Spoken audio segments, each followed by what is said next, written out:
नजर ममता के पीछे चल रही बाती पर थी।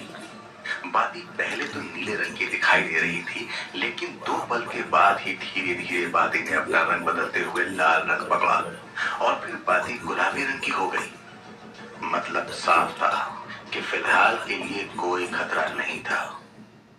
ध्रुव ने कमरे में आते ही सबसे पहले देखा कि कहीं दादाजी ने नीली जोत को जलते हुए तो नहीं देखा, पर किस्मत से अच्युत सो रहे थे और ममता को इन जलती हुई जोत के बारे में कोई ज्यादा आइडिया नहीं था। ध्रुव ने देखा तो विनय अभी तक लौट कर नहीं आया था और उसका पलंग एकदम साफ सुथरा था, जैसे इस पलंग पर कोई आया ही ना हो। लेकिन एक सवाल तो था कि विनय आखिर था कौन? किसने भेजा था विनय को दादाजी के कमरे में? क्या विनय का निशाना दादाजी थे, ममता थी या ध्रुव था? पता नहीं ध्रुव में इतनी हिम्मत और दिमाग कहां से आ गया था। वो कुछ भी करके विनय का सच जानना चाहता था, लेकिन वो जानता था अब ममता उसे कमरे से ऐसे ही बाहर नहीं जाने देगी। इसलिए थोड़ी देर के बाद ध्रुव ने ममता के सामने बहाना बनाया कि उसे बहुत गर्मी लग रही है और बाहर नर्स के कमरे के पास ठंडे पानी का कूलर है, तो वो ठंडे पानी का जग भर कर आता है। ममता ने ध्रुव को जल्दी से वापस आने की शर्त पर जाने दिया। ध्रुव कमरे से बाहर निकला और उसने नर्स के रूम की ओर कदम बढ़ाए, मगर ध्रुव ने देखा नर्स के रूम में कोई नहीं था। ध्रुव ने जैसे ही अपने कदम वापस लिए तो उसके कानों में दरवाजा बंद होने की आवाज सुनाई दी। ध्रुव ने मुड़कर देखा तो अब पूरे कमरे में रोशनी लाल हो चुकी थी। ध्रुव भागकर दरवाजे के पास गया। उसने दरवाजा खोलने की कोशिश की, पर दरवाजा नहीं खुला। तभी ध्रुव का ध्यान टेबल पर रखे रिकॉर्ड रजिस्टर पर गया, जहां विनय और जो नर्स विनय को छोड़ने कमरे में आई थी उन दोनों की तस्वीर थी और उस पर लिखा था कि 2 दिन पहले एक कार एक्सीडेंट में दोनों की मौत हो चुकी है। अगर पहले का ध्रुव होता तो इस तरह मरे हुए इंसान को जिंदा देखता तो वो डर जाता, पर पिछले 3-5 दिनों में नन्हे ध्रुव ने डायन को देख लिया था, अपने दोस्त के कंकाल को कंधे पर उठा लिया था, तो अब उसे कोई फर्क नहीं पड़ा। बस इस बात को लेकर थोड़ी निराशा महसूस हुई कि अब ये बात नहीं जान पाएगा कि ये सब कौन करवा रहा था। ध्रुव कमरे से बाहर निकल गया और उसी समय रिकॉर्ड रजिस्टर के पन्ने से नर्स और विनय की डिटेल्स अपने आप गायब हो गई। ध्रुव अपने कमरे में वापस आया तो उसने सोचा फिलहाल दादाजी की तबीयत ठीक नहीं है, तो बेहतर है कि वो इस बात को अपने तक ही सीमित रखे। रात को ध्रुव खिड़की के पास वाले पलंग पर लेटा हुआ था। ध्रुव ने खिड़की के बाहर देखा, पर आज पेड़ के पास वो डायन कहीं नहीं थी और अगले 2 दिन तक ध्रुव के साथ कुछ भी गलत नहीं हुआ था। आज डॉक्टर ने अच्युत के पैर को चेक किया और उन्हें घर जाने की परमिशन दे दी, मगर हॉस्पिटल से घर की ओर निकलते समय ना अच्युत को पता था और ना ही ध्रुव जानता था कि पिछले 2-3 दिनों में चौरंगा गांव बनौती गांव में बदल चुका था। आधा गांव शमशान की तरह खाली हो गया था और आधे गांव में कीचड़ भर गया था। उस कीचड़ की बदबू ने लोगों के लिए सांस लेना मुश्किल कर दिया था। हुआ कि जिस दिन अच्युत को हॉस्पिटल ले जाया गया, उसी रात यम तालाब ने चौरंगा गांव को अपने नर पिशाची रूप का परिचय करा दिया था। रात को करसन काका खाने के बाद टहलने निकले ही थे कि अचानक से उन्होंने देखा कि यम तालाब के भीतर से बहुत तेज आवाज आने लगी थी। सब मरेंगे, एक दिन सब हड्डियों का ढेर बन जाओगे।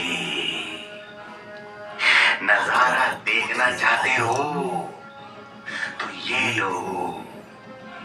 उसके बाद यम तालाब के भीतर से पहले तो बांस मारता हुआ कीचड़ फव्वारे की तरह हुआ और उस कीचड़ ने चौरंगा की हर गली में गंद मचा दी। जब तालाब से कीचड़ उड़ना खत्म हुआ तो तालाब ने हड्डियां फेंकना शुरू कर दी। कम से कम 500-700 लोगों की हड्डियों से पूरा यम तालाब भर गया। जो कीचड़ गांव में फैला हुआ था उसमें से अजीब किस्म के कीड़े निकलकर बाहर आने लगे। वो कीड़े जिस किसी भी इंसान को काटते उनका शरीर सूजकर कद्दू की तरह गोल मटोल हो जाता, फिर ना कुछ खा पाता और ना चल पाते। ये देखकर लोग गांव छोड़कर भागने लगे थे, क्योंकि बहुतों को लगा था कि अब चौरंगा में रहना मतलब यम तालाब को दावत देने के बराबर होगा। लेकिन ये तो बर्बादी की शुरुआत थी। खराब तो गांव के कसाई नासिर के साथ हुआ। नासिर जंगल से आ रहा था और अचानक से उसके सामने भूखे इंसान यानी कि नरभक्षी टोली आ पड़ी। नासिर ने बचने के लिए अपने झोले से वो चाकू निकाला जिससे वह अक्सर भेड़ बकरियों को काटकर उनकी बोटी बोटी लोगों को बेचता था। एक नरभक्षी आगे आया और उसने नासिर को सूंघते हुए कहा, आज हम तेरी बोटी बोटी काटेंगे। नहीं नहीं, पहले मुंडी काटेंगे। वो भी उल्टा लटका कर। सुना है इस नासिर को बहुत शौक है गले पर चाकू चलाने का। नासिर को तो समझ ही नहीं आ रहा था कि ये किस टाइप के लोग उसके सामने आ खड़े थे। बड़े बड़े शैतानी दांत, माथे पर सींग, शरीर पर बाल ही बाल और भालू की तरह नुकीले पंजे, अपर बोली इंसानों की। तभी अचानक से किसी ने नासिर के पैर को रस्सी में फंसा दिया और नासिर को ऐसे ऊपर खींचा कि नासिर एक पैर पर पेड़ की टहनी पर उल्टा लटका हुआ था। फिर बारी बारी वो नरभक्षी अपने तेज नाखूनों से नासिर के गले पर वार करने लगे। करीब आधे घंटे तक ये सिलसिला चलता रहा और जब नासिर के शरीर से लगभग सारा खून निकल गया तो नरभक्षियों ने नासिर को नीचे उतारा। नासिर को लगा अब उसे छोड़ दिया जाएगा, तो नासिर हाथ जोड़कर कहता रहा, माफी, रहम। पर किसी ने नासिर पर दया नहीं दिखाई। एक नरभक्षी ने नासिर का गिरा हुआ बकरा काटने वाला चाकू उठाया और फिर नासिर के पैर पर वार कर दिया और वार करता गया। पैर, जांघ, कमर, पीठ, छाती, गला और आखिर में सर। जिस तरह नासिर बकरों की बोटी बोटी करता था, आज जंगल के बीचों बीच नरभक्षियों ने नासिर की बोटी बोटी कर दी थी और फिर नासिर के मांस का मजा लूटा था। ये वीडियो जंगल में लगे हुए कैमरे में कैद हो गया था और चौरंगा गांव में वायरल हो गया। पर जंगल के डिपार्टमेंट का कहना था कि आज से पहले उन्होंने कभी भी ऐसे नरभक्षी जीवों को जंगल में कभी नहीं देखा था, बल्कि जंगल के ऑफिसर ने इस हादसे के बाद जंगल का चप्पा चप्पा छान मारा, मगर कहीं पर भी नरभक्षी जीवों के होने का कोई सुराग नहीं मिला। लेकिन नासिर की मौत से चौरंगा के लोग भड़क उठे थे। वो हाथ में हथियार लिए ध्रुव को मारने के लिए आगे बढ़ चुके थे, क्योंकि उन्हें लगता था कि ये सब पनौती ध्रुव के गांव में कदम रखने के कारण हुई है। लेकिन अभी तक ध्रुव और दादाजी हॉस्पिटल से अपने घर वापस नहीं आए थे, तो लोगों ने अच्युतचारण के खानदानी घर को तोड़ फोड़ दिया। वैसे भी अच्युतचारण का घर और ममता का घर आसपास ही था और जब से अच्युतचारण पर्वत पर रहने के लिए चले गए थे, उन्होंने दो घर के बीच की दीवार तोड़वा दी थी। ममता को इतने बड़े घर की कोई जरूरत नहीं थी, इसलिए वो रहती तो अपने घर में ही थी, पर कभी कभी अच्युतचारण के घर की धूल मिट्टी भी साफ कर दिया करती थी। लेकिन आज चौरंगा की हवा में गुस्से की धूल घुल गई थी। बात सिर्फ नासिर की ही नहीं थी, चौरंगा के ही रहने वाले केसरलाल की भी बड़े अजीब तरीके से मौत हुई थी। वैसे केसरलाल के लिए कहा जाता था कि जब पुरानी हवेली का ताला नहीं लगाया गया था, तब केसरलाल ने उस हवेली से कई कीमती गहने और रत्न चुराए थे।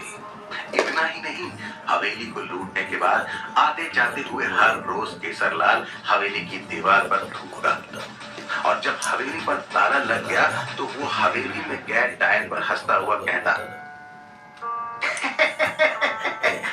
कैद में है बेचारी बुलबुल।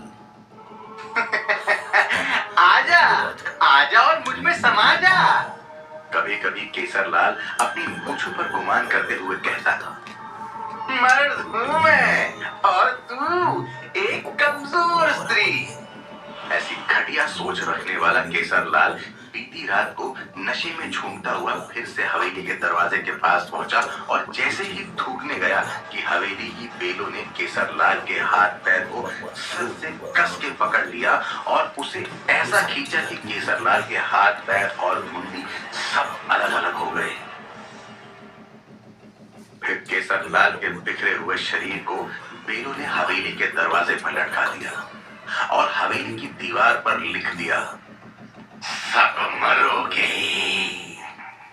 इससे भी बदतर मौत मरोगे, यही भविष्यवाणी है। केसरलाल की इतनी भयानक मौत देखकर चौरंगा गांव का हर एक इंसान चाहता था कि धूप इस गांव में लौटकर कभी ना आए। पर मुसीबत तो ये हो गई थी कि पैर में लगी हुई चोट के कारण अच्युतचारण अब पर्वत चढ़कर ऊपर रहने नहीं जा सकते थे। इसलिए उन्हें चौरंगा में ही रहना था और अच्युतचारण को कोई और कुछ कह भी नहीं सकता था। जब अच्युतचारण ममता और ध्रुव के साथ गांव वापस लौटे तो उन्हें समझ में आ गया था कि उनके ना रहते हुए गांव में बहुत कुछ हो गया था। लेकिन अच्युतचारण ये भी जानते थे कि ये समय निराश होने का या डरने का नहीं था। हाँ, अगर इस समय उनका बेटा और ध्रुव का पिता केशव उनके साथ होता तो शायद उनके लिए एक अलग ही सपोर्ट मिल गया होता। पर केशव चला गया था। अच्युतचारण को यकीन था कि वो जिंदा था और एक उम्मीद भी थी कि कभी न कभी वो वापस लौटकर आएगा जरूर। रात के खाने के बाद अच्युतचारण ने ध्रुव को अपने पास बुलाया और कहा कि उनके टूटे हुए घर में एक 5 रंग से रंगी हुई अटैची है। ध्रुव उस अटैची को जल्दी से लेकर आए। ध्रुव ने अपने दादाजी की बात मानी और 5 रंग से रंगी अटैची भाग कर ले आया। ध्रुव ने देखा दादाजी ने अटैची की पहले आरती की और जैसे ही उन्होंने अटैची की आरती करके जोत में कपूर मिलाया, अटैची जोर जोर से हिलने लगी और इतनी जोर से हिलने लगी कि जैसे किसी जीव को अंदर कैद करके रखा गया हो। कुछ ही देर बाद जब अटैची का हिलना बंद नहीं हुआ तो अच्युतचारण ने अटैची को जोर से 3 बार मारा और अटैची खामोश हो गई। ध्रुव ये सब देखे जा रहा था। अच्युतचारण ने ध्रुव को बताया कि ये अटैची खोलने से पहले का उनका पासवर्ड था। फिर दादाजी ने बड़ी आसानी से अटैची को खोला और अंदर से एक बॉक्स को निकाला। तब बॉक्स के ऊपर एक छोटी सी चिड़िया बैठी हुई थी। उस चिड़िया ने अच्युतचारण से कहा, सावधान रहना, इस बार मुकाबला भारी है। इतना कहते हुए चिड़िया उड़ गई। ध्रुव तो देखता ही रह गया। बंद बक्से में से एक छोटी सी चिड़िया कैसे निकली, कैसे वो उसमें सांस लेती होगी, क्या खाती होगी। पर ये सब मंत्र जगत की माया थी जहां सब कुछ मुमकिन था। अच्युतचारण ने धीरे से बॉक्स को खोला और उसके अंदर से एक किताब को बाहर निकाला। उस किताब के ऊपर लिखा हुआ था पंच महाभूत। किताब को खोलने से पहले अच्युतचारण ने ममता को बुलाया और कहा, नासिर और केसरलाल की जन्म कुंडली निकलवानी है। तुम्हें तो पता है चौरंगा गांव का नियम है, जो भी इंसान मर जाता है उसकी जन्म कुंडली सरपंच के दफ्तर में जमा कर दी जाती है। ममता तुरंत ही घर से निकली और अपनी तरह से नासिर और केसरलाल की कुंडली निकलवा कर ले आई। साथ ही में उन सारे बच्चों की कुंडली भी ममता ले आई जिनकी मौत यम तालाब में डूबने से हुई थी। जब अच्युतचारण इन सारे मरे हुए लोगों की कुंडली देखने बैठे तो उन्होंने एक बात नोटिस की, सारी कुंडली में से आयु चुरा ली गई थी और इस कारण से सभी की मृत्यु नेचुरल नहीं थी। इतना ही नहीं, जिसके शरीर में पंच तत्व में से जो तत्व ताकतवर था उसे भी चूस लिया गया था। ये देखकर अच्युतचारण का सर चकरा गया, क्योंकि इस तरह का काम युगों पहले किया जाता था और इस तकनीक को आयुष अखाड़ा तकनीक कहते थे। पर आज की तारीख में कौन था जो इस तकनीक को जानता था, और अगर जानता भी था तो वो इस तकनीक का इस्तेमाल करके क्या साबित करना चाहता था।